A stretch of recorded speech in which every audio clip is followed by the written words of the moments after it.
This is the D Magazine thought track on what we should bring for the free agency, and his mindset is similar to mine. Well, I think the idea in free agency, unless something crazy happens here, as you know, the grocery shelves have been picked pretty clean already.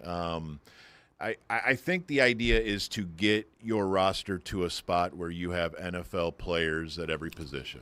Mm-hmm. And then the draft should be, let's keep an open mind on where we can find absolute dudes. So that's him speaking on the mindset and the parameters of, all right, he's trying to stay away as far as possible from the Jeremiah Love, because y'all know how I look at that, is that we looking at BPA all day. What you players, man, BPA.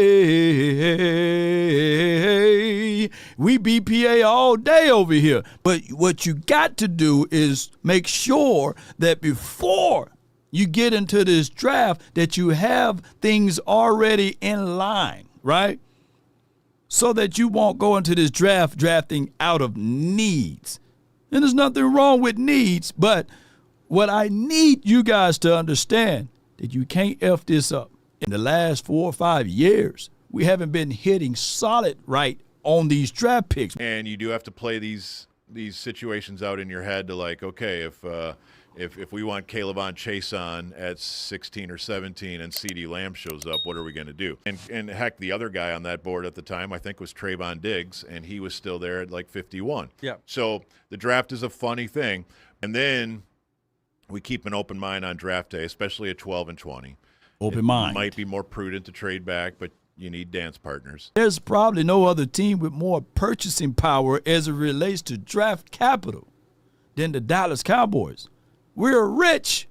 We are rich in the draft capital with this first-round draft picks. So we ain't broke no more. So I'm just trying to let y'all know that the Cowboys have ultimate purchasing power out of this particular draft. Sitting there at 12, I'd like to say I'll take the very, very best potential all-pro that I can find pretty much at any defensive position. Defensive tackle would be tough to stomach. And so otherwise, if it's a corner, if it's a safety, if it's a linebacker, if it's an edge, let's go. And then let's do it again 8 picks later. Mm-hmm. That's what I would think. So I'm right on the page with him.